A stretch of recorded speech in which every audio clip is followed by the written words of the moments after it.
DSP बनने के 10 साल बाद महाकुंभ पहुंची, जहां पर तलाकशुदा पति भीख मांग रहा था। आखिर इस घटना के पीछे का रहस्य क्या है, यह तो आप वीडियो को अंत तक देखकर ही समझ पाएंगे। इसकी शुरुआत होती है बिहार के एक छोटे से गांव से, जहां एक गरीब मध्यम वर्गीय परिवार की लड़की संगीता रहती थी। उसकी महज 12 वर्ष की उम्र में शादी करा दी गई थी। उसका बाल विवाह कर दिया गया था, क्योंकि बिहार के कई गांवों में आज भी बाल विवाह की परंपरा जारी है। कहा जाता है कि जो लोग आपस में एक दूसरे को अच्छी तरह से जानते हैं, जिनका सालों से मेल झोल रहा है, वे अपने बच्चों की कम उम्र में शादी कर देते हैं। जब वे बड़े हो जाते हैं तो उन्हें फिर से शादी के बंधन में बांध दिया जाता है। उसी प्रकार 12 वर्ष की उम्र में संगीता का भी बाल विवाह कर दिया गया था। अब वह भले ही अपने घर में रह रही थी, लेकिन 18 वर्ष की उम्र होते ही उसे अपने ससुराल जाना था। न तो वह अपने मनपसंद का कोई लड़का चुन सकती थी और न ही कोई बड़ा सपना देख सकती थी कि वह जीवन में कुछ कर सकती है। लेकिन संगीता पढ़ाई लिखाई में बहुत अच्छी थी। बचपन में उसने अपनी हर परीक्षा में बहुत अच्छे अंक प्राप्त किए थे। इसी वजह से स्कूल के शिक्षक भी कहते थे कि यह लड़की बड़ी होकर जरूर कुछ बड़ा करके दिखाएगी। लेकिन बिहार के उस छोटे से गांव के लोगों की सोच भी बहुत संकुचित थी। वे लड़कियों को ज्यादा पढ़ने नहीं देते थे। वे हमेशा उन्हें 6ठी 7वीं तक पढ़ाकर घर के काम काज सिखा देते थे, क्योंकि उनकी यह मानसिकता थी कि लड़कियां पढ़कर क्या करेंगी। उन्हें तो आगे चलकर अपने पति का घर ही संभालना है, तो आखिर उन्हें पढ़ाने का क्या मतलब। यही सोच संगीता के माता पिता की भी थी। संगीता के पिता एक गरीब व्यक्ति थे, जिन्होंने अपने पुराने मित्र के बेटे के साथ संगीता का बाल विवाह करा दिया था। वे हमेशा उसे कहते थे कि तुम्हारी शादी हो चुकी है, तुम्हें 18 साल की उम्र में अपने ससुराल जाना है। जब तक अपनी जिंदगी इस घर में जी लो, कोई बड़ा सपना देखने की जरूरत नहीं है। तुम्हें बस घर संभालने के सारे काम आने चाहिए।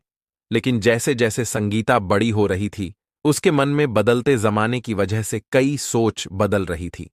क्योंकि वह पढ़ाई लिखाई में बहुत अच्छी थी, उसके शिक्षक हमेशा उसे कहते थे कि तुम्हें जीवन में कुछ करना चाहिए, बड़ा अधिकारी बनना चाहिए। कई बार उसने अपने माता पिता को यह कहना चाहा कि वह एक बड़ी अधिकारी बनना चाहती है, शहर जाकर पढ़ाई करना चाहती है। उसके अंदर उमंग थी कि वह कुछ करके दिखाना चाहती है। लेकिन उसके अंदर यह सब बताने की हिम्मत नहीं थी, क्योंकि गांव के लोग इन मामलों में बहुत कठोर होते हैं। साथ ही कोई भी फैसला बिना पंचायत के नहीं लिया जाता था। इसलिए संगीता ने अपनी खुशियों को अपने अंदर ही दबा लिया और अपने सपनों को चकनाचूर कर दिया।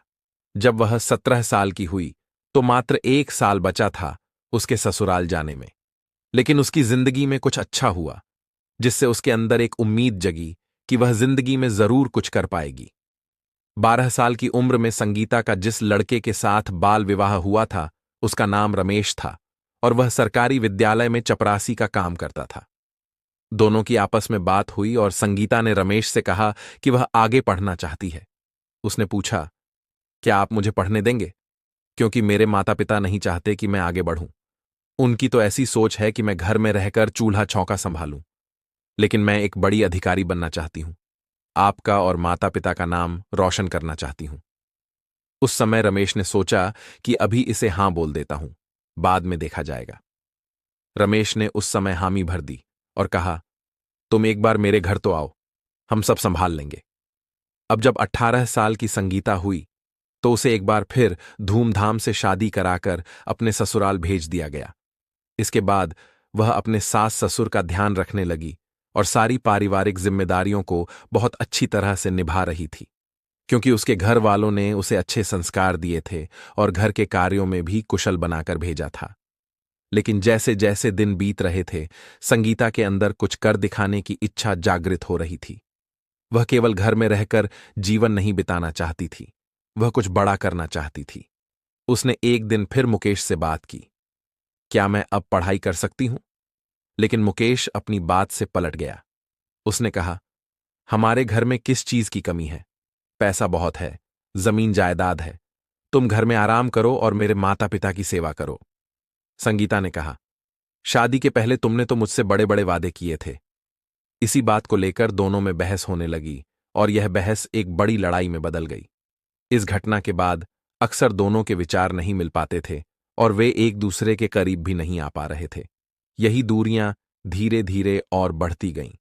अब स्थिति ऐसी आ गई थी कि मुकेश संगीता पर हाथ उठाने लगा था और अपने माता पिता के सामने उसे जलील भी करने लगा था। लेकिन संगीता पीछे हटने वाली नहीं थी। वह कुछ बड़ा करके दिखाना चाहती थी और उसे पता था कि वह कुछ कर सकती है, लेकिन उसे इस समाज के बंधनों से आजाद होना होगा। मुकेश रोजाना खेत पर काम करके आता और अपने गुस्से का सारा बोझ रात में संगीता पर उतार देता। स्थिति धीरे धीरे बिगड़ती जा रही थी और अब समय आ गया था एक महत्वपूर्ण निर्णय लेने का। अब संगीता ने जो किया उसे सुनकर आपके भी होश उड़ जाएंगे, लेकिन आपको भी उस पर गर्व होगा, क्योंकि ऐसा निर्णय कोई कठोर और आत्मविश्वास से भरी महिला ही ले सकती है, जिसे सच में अपने सपनों की परवाह हो। एक छोटे से गांव से निकलकर किस प्रकार उसने इतना बड़ा इतिहास रचा, यह कहानी सबके लिए प्रेरणा बन गई। वह आगे आपको वीडियो देखकर पता चलेगा, इसीलिए वीडियो के अंत तक बने रहे। अगर आपको भी संगीता की हिम्मत पसंद आ रही है तो इस वीडियो को लाइक कर देना, क्योंकि उसके जज्बे को सलाम करना तो बनता है। रात्रि के समय संगीता ने एक नोट लिखा जिसमें उसने अपने पति से कहा, 12 वर्ष की उम्र में भले ही आपके साथ मेरा विवाह हो गया था, लेकिन मेरे सपने तब से लेकर आज तक जीवित हैं। मैं बचपन से एक बड़ा ऑफिसर बनना चाहती थी, लेकिन कभी भी अपने माता पिता को नहीं बता पाई। आपके अंदर मैंने एक दोस्त को देखा और आपको अपना मानकर मैंने आपको मेरे सपने के बारे में बताया।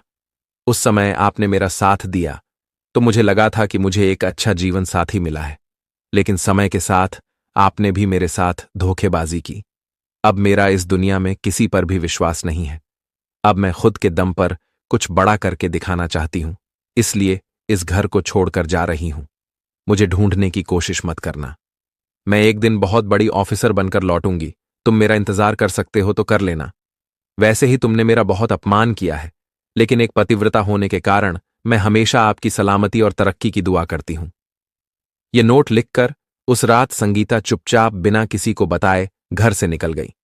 संगीता दिल्ली के लिए रवाना हो गई, क्योंकि उसे कहीं से पता चला था कि अगर बड़ा ऑफिसर बनना है तो सबसे पहले किसी भी तरह की एक छोटी मोटी डिग्री हासिल करनी होगी और यूपीएसएससी परीक्षा की तैयारी करनी होगी। इसी तरीके से वह एक बड़ा ऑफिसर जैसे डीएसपी बन सकती है। अब किसी भी सूरत में संगीता पीछे मुड़कर नहीं देख सकती थी, क्योंकि वह अपने परिवार को छोड़कर आई थी। यहां से असफल होकर लौटना उसके लिए बहुत अपमानजनक होता, इसलिए हर हाल में उसे जिंदगी में कुछ करके दिखाना था। जब वह दिल्ली पहुंची तो उसे बहुत सारी मुश्किलों का सामना करना पड़ा, क्योंकि सब कुछ उसकी सोच के विपरीत था।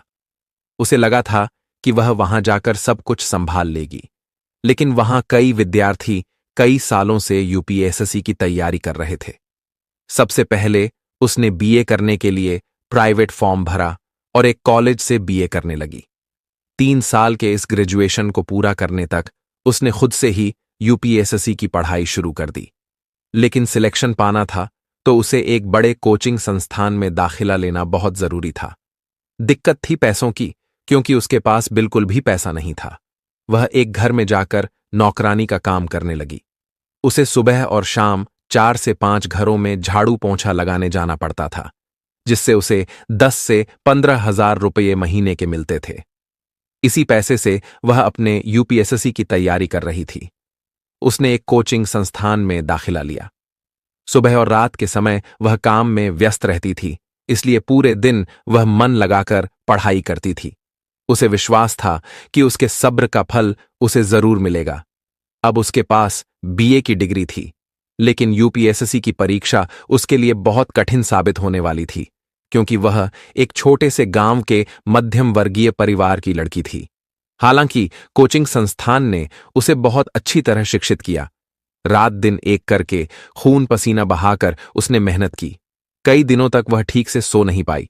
कई दिनों तक उसने कुछ खाया भी नहीं। उसके अंदर यूपीएसएससी को लेकर एक अदम्य लगन थी। फिर भी पहले साल उसका चयन नहीं हो पाया। यह देखकर संगीता बहुत उदास हो गई। उसके माता पिता और पति के डरावने ख्याल उसके मन में आने लगे। उसे लग रहा था कि अब वह आखिर क्या करेगी। अगर वह इसी निराशा के साथ अपने गांव या पति के पास गई तो वे लोग उसकी जिंदगी और भी ज्यादा खराब कर देंगे। उसी समय एक लड़की संगीता के पास आई और उसे मोटिवेशन देते हुए कहा, पहले ही प्रयास में तुम काफी अच्छे नंबर लाई हो, तुम्हें घबराना नहीं चाहिए। लड़की ने उसे समझाया कि यूपीएससी जैसी परीक्षा में असफलता सामान्य है और जो लोग सफलता की ऊंचाइयों पर पहुंचते हैं वे भी कई बार असफल होते हैं। उसने संगीता को प्रोत्साहित किया कि वह अपने लक्ष्य के प्रति डटी रहे और फिर से तैयारी में जुट जाए। अगर तुम अगले साल फिर मन लगाकर कोशिश करोगी तो हो सकता है तुम यूपीएससी पास कर लो। मैं तो पिछले 4 साल से तैयारी कर रही हूं, फिर भी तुम्हारे लेवल तक नहीं पहुंची। जब तुम 1 साल में इतना अच्छा कर सकती हो तो अगले साल तुम जरूर क्लियर कर लोगी। उसके यह शब्द सुनकर संगीता को हिम्मत मिली। उसके अंदर फिर से एक चिंगारी उठी और उसने सोचा कि अब घर जाकर कोई मतलब नहीं है। अब समय है उस वादे को पूरा करने का जो उसने अपने पति से किया था कि वह एक डीएसपी ऑफिसर बनकर ही घर लौटेगी। संगीता ने फिर एक बार हिम्मत जुटाई, लोगों के घरों में जाकर सुबह शाम काम किया और दिन में अपनी यूपीएससी की तैयारी के लिए जी जान लगा दी। रात दिन एक करके उसने पढ़ाई की और अगले साल फिर एक बार यूपीएससी का पेपर दिया। कहते हैं ना, किस्मत चाहे हमें कितना भी रुला ले, लेकिन हमारी सच्ची लगन और हौसलों के सामने बदकिस्मत भी सौभाग्य में बदल जाती है। और यही हुआ संगीता के साथ। इस बार की यूपीएससी परीक्षा में उसने पूरे देश में बहुत अच्छी रैंक हासिल की। उसी रैंक के आधार पर उसे डीएसपी का पद सौंपा गया, जो उसके लिए एक बहुत बड़ा सपना था। इस पद को मिलने के बाद उसे गाड़ी दी गई, सरकारी आवास मिला और उसके पास पावर थी। अब वह और भी ज्यादा हिम्मत वाली हो चुकी थी, क्योंकि उसका बचपन का सपना पूरा हो चुका था। अब समय था अपने जीवन को नई दिशा देने का और उन सभी को दिखाने का कि अगर इरादे मजबूत हों तो कोई भी लक्ष्य हासिल किया जा सकता है। उस वादे को निभाने का जो उसने अपने पति से किया था। जब संगीता अपने ससुराल पहुंची तो वहां के दरवाजे पर ताला लगा हुआ था। उसने आसपास के लोगों से पूछा कि रमेश और उनका परिवार कहाँ गया है। कुछ लोगों ने बताया कि वे अचानक घर खाली करके कहीं चले गए हैं। उनके जीवन में कोई बड़ी मुसीबत आई थी, लेकिन असलियत किसी को नहीं पता चली। जिसके बाद संगीता अपने गांव गई, जहां गांव की पहली महिला डीएसपी अधिकारी का सबने बड़े आदर और गर्व के साथ स्वागत और सम्मान किया। गांव वालों की छोटी सोच में एक बड़ा बदलाव आया, क्योंकि उन्होंने देखा कि जिस गांव में लड़कियों को 6ठी 7वीं के आगे पढ़ने नहीं दिया जाता था, उसी गांव की एक बेटी ने इतना बड़ा पद हासिल कर लिया। यह पूरे गांव, उसके माता पिता और विशेष रूप से संगीता के लिए गौरव का विषय था। उसके माता पिता को भी अपनी पुरानी सोच और गलतियों पर गहरा पछतावा हुआ। उन्होंने अपनी बेटी के भीतर छिपे अधिकारी को कभी पहचाना ही नहीं। उनकी पूरी सोच बस शादी तक ही सीमित रही। लेकिन आज शादी का सवाल पीछे रह गया था। अब सवाल यह उठ रहा था कि डीएसपी मैडम के पति रमेश कहाँ थे, क्योंकि उनके घर पर ताला लगा हुआ था। यह रहस्य आने वाले समय में खुलने वाला था। इस बीच प्रयागराज में 14 जनवरी 2025 से महाकुंभ का आयोजन शुरू होने वाला था। लाखों श्रद्धालु संगम में स्नान की डुबकी लगाने के लिए पहुंच रहे थे। ऐसा अनुमान लगाया जा रहा था कि तकरीबन 10 करोड़ लोग प्रयागराज पहुंच सकते हैं।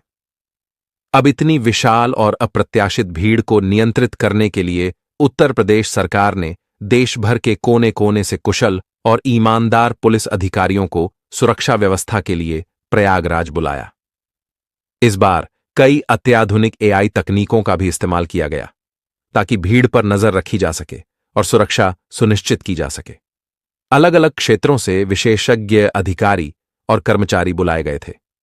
संगीता, जो अपने क्षेत्र में लंबे समय से अपनी ईमानदारी और उत्कृष्ट कार्य के लिए जानी जाती थी, को भी प्रयागराज महाकुंभ में ड्यूटी के लिए आमंत्रित किया गया। उसका कार्य न केवल समस्त पुलिसकर्मियों का नेतृत्व करना था, बल्कि भीड़ को नियंत्रित करना, सुरक्षा बनाए रखना और भगदड़ जैसी स्थिति से बचाव करना भी उसकी जिम्मेदारी थी। संगीता के मन में सनातन धर्म और परंपराओं के प्रति गहरी आस्था थी, इसलिए प्रयागराज महाकुंभ में ड्यूटी के लिए बुलाए जाने पर वह बेहद उत्साहित थी। लेकिन उसे इस बात का जरा भी अंदाजा नहीं था कि इस महाकुंभ के दौरान उसके जीवन की सबसे बड़ी घटना घटित होने वाली है। इस घटना से न केवल संगीता का जीवन बल्कि उसके आसपास के लोगों की जिंदगी भी पूरी तरह बदलने वाली थी। आगे आपको पता चलेगा कि जब संगीता महाकुंभ पहुंची तो वह डीएसपी के रूप में अपने दफ्तर में बैठकर अपनी ड्यूटी पूरी निष्ठा से निभा रही थी, लेकिन वह केवल बैठकर आदेश देने में विश्वास नहीं रखती थी। अपनी जिम्मेदारी को और करीब से समझने और देखने के लिए उसने एक पुलिस टुकड़ी को अपने साथ लिया और कुंभ मेले का दौरा करने निकल पड़ी। संगीता खुद यह देखना चाहती थी कि लोग व्यवस्थाओं को तोड़ तो नहीं रहे, गंगा नदी को प्रदूषित तो नहीं कर रहे, या कोई असामाजिक तत्व मेले में अशांति फैलाने की कोशिश तो नहीं कर रहा। वह हर चीज अपनी आंखों से देखना चाहती थी। दौरे के दौरान उसकी नजर अचानक एक व्यक्ति पर पड़ी जिसकी हालत बेहद दयनीय थी। उसके कपड़े फटे हुए थे, चेहरा गंदा और मैला था और वह लोगों से भीख मांग रहा था। पहले तो संगीता ने उस व्यक्ति पर ज्यादा ध्यान नहीं दिया, लेकिन जब उसकी नजर उसके हाथ पर पड़े नाम पर गई तो वह चौंक गई। दरअसल वह व्यक्ति और कोई नहीं बल्कि संगीता का पति रमेश था। लेकिन सबसे बड़ा सवाल यह था कि रमेश, जो कभी उसका जीवन साथी था, आज इस हाल में क्यों था? वह महाकुंभ में भीख क्यों मांग रहा था? संगीता तुरंत रमेश के पास गई। जब रमेश ने संगीता को वर्दी में देखा तो उसके होश उड़ गए। उसकी आंखों में शर्म और पछतावे के आंसू थे। वह घबराहट में कांपने लगा और उसकी स्थिति और भी दयनीय लगने लगी। वह पहले जमीन पर बैठा था, लेकिन संगीता के सामने खुद को संभालते हुए अचानक खड़ा हो गया। संगीता को सामने देखकर रमेश की आंखों में खुशी और पछतावे के आंसू भर आए। वह बोला, तुम मेरी संगीता हो। तुमने जो कहा था उसे सच कर दिखाया। मुझे तुम पर गर्व है। ये कहते हुए उसने संगीता का हाथ पकड़ने की कोशिश की, लेकिन पुलिसकर्मियों ने उसे एक पागल समझकर धक्का देकर गिरा दिया। संगीता ने तुरंत उन्हें रोकते हुए कहा, रुको, ये मेरे पति हैं। मैं इन्हें पिछले कई सालों से ढूंढ रही थी, चाहे इन्होंने मुझे मन ही मन तलाक दे दिया हो। लेकिन जब मैं इन्हें छोड़कर गई तब से ही मैं तलाकशुदा महसूस कर रही थी। इसके बावजूद मैं इन्हें कभी भुला नहीं पाई, क्योंकि मैंने इनसे वादा किया था कि एक दिन डीएसपी बनकर जरूर लौटूंगी। लेकिन मैंने कभी सपने में भी नहीं सोचा था कि मुझे मेरे पति महाकुंभ में भिखारी के रूप में मिलेंगे। यह सुनकर वहां खड़े सभी पुलिसकर्मी हैरान रह गए। उन्हें यकीन नहीं हो रहा था कि उनकी डीएसपी मैडम के पति इतने सालों बाद इस स्थिति में मिलेंगे। यह नजारा वास्तव में भावुक और चौंकाने वाला था। संगीता ने रमेश से सवाल किया, आखिर तुम्हारी ऐसी हालत क्यों हो गई? हमारा घर परिवार क्यों टूट गया? सब कुछ बर्बाद क्यों हो गया? रमेश ने सिर झुकाकर सच्चाई बतानी शुरू की। मैंने सबसे पहले अपने किए हुए वादों से मुंह मोड़ लिया। तुम्हारे साथ झगड़ा और लड़ाई करना मेरी आदत बन गई थी। तुम हमारे परिवार को संभालती थीं, सुख और सौभाग्य का माहौल बनाकर रखती थी। रमेश ने भावुक होकर कहा, तुम हमारे घर की लक्ष्मी थी। तुम्हारे रहने से हमारा परिवार एकजुट था और घर में धन धान्य और सुख शांति बनी रहती थी। लेकिन जब मैंने अपने गुस्से और अहंकार में तुम पर अत्याचार करना शुरू किया, जब तुम पर हाथ उठाना शुरू किया, तब से ही हमारी दुर्गति शुरू हो गई। जब तुम वह नोट लिखकर हमारे घर से चली गई, उस दिन से हमारे जीवन में अंधेरा छा गया। मैंने तुम्हें ढूंढने की बहुत कोशिश की, लेकिन तुम कहीं नहीं मिली। तुम्हारे जाने के बाद ऐसा महसूस हुआ जैसे हमारे घर से साक्षात लक्ष्मी रूठ गई हो। हमारी किस्मत हमसे छिन गई हो। तुम्हारे जाने के बाद एक भयानक दुर्घटना में मेरे माता पिता का देहांत हो गया। मैं घर में अकेला पड़ गया। इस अकेलेपन और गहरे दुख ने मुझे अंदर से तोड़ दिया। डिप्रेशन में आकर मैंने नशे की लत लगा ली। नशे में पागल होकर मैंने वह सब कुछ गंवा दिया जो कभी हमारा था। धीरे धीरे मैंने अपनी सारी जमीन बेच दी। कर्ज इतना बढ़ गया कि मुझे अपना घर भी बेचना पड़ा।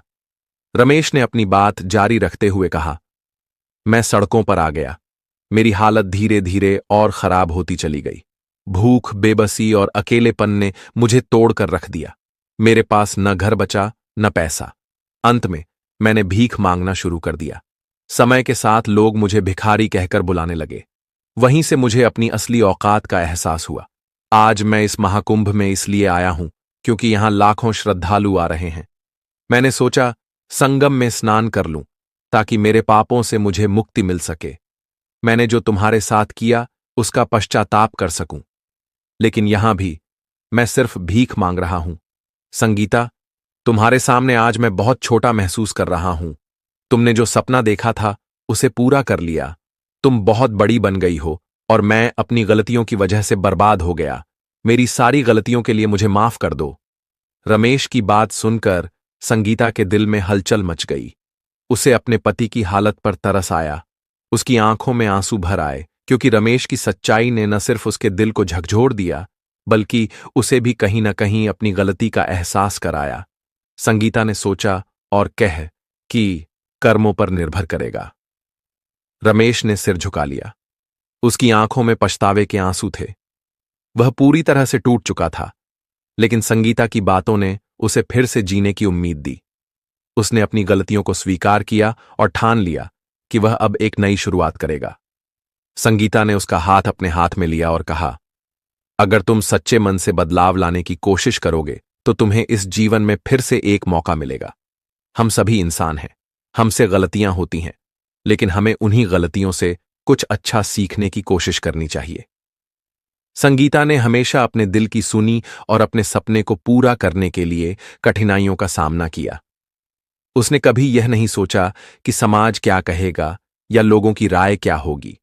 उसने अपनी मेहनत और संकल्प से यह साबित किया कि यदि इरादा मजबूत हो तो कोई भी मुश्किल राहें आसान हो जाती हैं। उसने न केवल अपने जीवन के लक्ष्यों को पूरा किया, बल्कि अपने पति को भी सही रास्ते पर लाने में मदद की। वह जानती थी कि परिवार का साथ और समर्थन बहुत महत्वपूर्ण होता है। अपने पति की परिस्थिति को सुधारने और उसे एक नई शुरुआत देने का निर्णय संगीता ने पूरी निष्ठा और प्यार के साथ लिया। धीरे धीरे उनका जीवन फिर से सामान्य हुआ। लोग यह देख रहे थे कि एक महिला ने अपनी मेहनत और विश्वास से अपने पति और परिवार को कैसे पुनर्निर्मित किया। संगीता का यह संदेश सबको प्रेरणा देता है कि जीवन में चाहे जैसे भी हालात हों, अगर हम खुद पर विश्वास रखते हैं और संघर्ष करते हैं तो हम किसी भी ऊंचाई को छू सकते हैं। इसने यह भी साबित किया कि अगर समाज और परिवार का समर्थन हो तो कोई भी लड़ाई अकेले नहीं लड़ी जाती। हम सभी को अपने सपनों की ओर बढ़ने और किसी भी स्थिति में अपने कर्तव्यों को निभाने की प्रेरणा लेनी चाहिए। चाहे वह लड़का हो या लड़की, हमें अपनी उड़ान भरते रहना चाहिए। दोस्तों, यह वीडियो एक अत्यधिक संदेशपूर्ण कहानी पर आधारित था।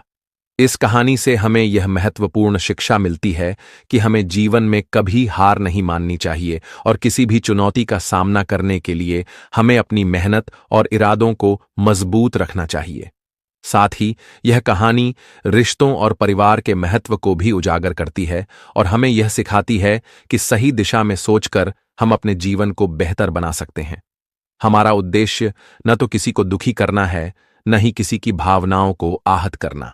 हमारा उद्देश्य सिर्फ आपको जागरूक और सतर्क बनाना है, ताकि आप इन प्रेरणादायक कहानियों से कुछ सीख सकें और समाज में सकारात्मक बदलाव का हिस्सा बन सकें। दोस्तों, यह कहानी कोई साधारण कहानी नहीं है। यह एक वास्तविक घटना पर आधारित है और हमने केवल नाम और स्थान बदलकर इसे प्रस्तुत किया है। अगर आपको यह वीडियो पसंद आया हो तो कृपया इसे लाइक करें और कमेंट बॉक्स में जय श्री राम लिखें। साथ ही हमारे YouTube channel fire crime story hub को सब्सक्राइब करके बेल आइकन को दबाना न भूलें, ताकि आप ऐसी और प्रेरणादायक कहानियों से जुड़ी रह सकें। आप सभी दर्शकों को बहुत बहुत धन्यवाद। जहां भी रहें, सुरक्षित रहें और सचेत रहें। अपना कीमती समय देने के लिए फिर से धन्यवाद और हम जल्द ही एक नई कहानी के साथ फिर से मिलेंगे। नमस्तुभ्यम, हर हर गंगे, हर हर महादेव, नमामि गंगे। नमस्कार दोस्तों, आप सभी का स्वागत है। दोस्तों, आशा करती हूँ ये वीडियो आप लोगों को बहुत पसंद आया होगा। कुंभ का समय चल रहा है। कुंभ में बिछड़े हुए एक पति अपनी पत्नी से मिलता है 10 साल बाद। ये वीडियो कैसे लगा कमेंट बॉक्स में ज़रूर लिखें और वीडियो पसंद आ जाए तो मेरे चैनल को सब्सक्राइब कर दें। धन्यवाद मित्रों, नमस्कार।